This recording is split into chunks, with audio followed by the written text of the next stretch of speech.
और इंदौर में daily college में बजट कार्यक्रम में पहुंचे सीएम डॉक्टर मोहन यादव ने भी प्रतिक्रिया दी। उन्होंने कहा कि घोषित बजट विकसित भारत 2047 के लक्ष्य की प्राप्ति की दिशा में प्रभावी कदम है। बजट में गरीबों, युवाओं, अन्नदाताओं और महिलाओं पर विशेष फोकस है। ये बजट विकास को और अधिक गति देगा तथा भारतीय अर्थव्यवस्था को वैश्विक अर्थव्यवस्था में उच्च स्थान दिलवाने में महत्वपूर्ण भूमिका निभाएगा। आर्थिक प्रगति को बढ़ाना, जन सामान्य की उम्मीदों को पूरा करना और सबका साथ सबका विकास बजट की मुख्य विशेषता है।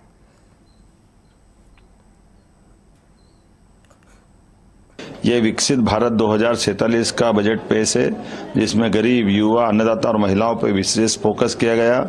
खास करके बजट की जो दिशा और लक्ष्य है, वो लक्ष्य भारत को सशक्त भारत की तरफ ले जाने का है, जिसमें आर्थिक ग्रोथ को बढ़ावा दिया गया है। सभी वर्गों के साथ जनता के कल्याणकारी योजनाओं पर विशेष ध्यान दिया गया है। खासकर भारत को बायोफार्मा हब बनाने की दिशा में विनिर्माण क्षेत्रों के लिए रणनीतिक विकास की दृष्टि से पर्याप्त धनराशि का प्रबंधन किया गया है।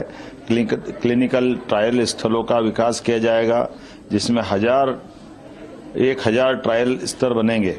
रिसर्च एंड डेवलपमेंट के आधार पर एआई के सेक्टर का बड़ा पैमाने पर राज्य के, देश के विकास के साथ में हमारा मध्य प्रदेश भी आगे बढ़ेगा। ऐसे मैं उम्मीद करता हूं वस्त्र उद्योग के सेक्टर में रिफॉर्म करेंगे, जिससे राज्यों को लाभ मिलेगा।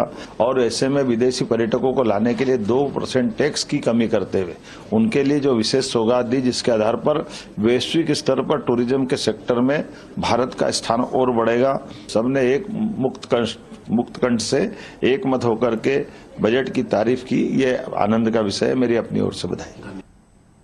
मुझे खुशी है इस बात की कि जो बजट आया है वो जनता का बजट है, जनता के लिए है और जनता को समर्पित बजट है।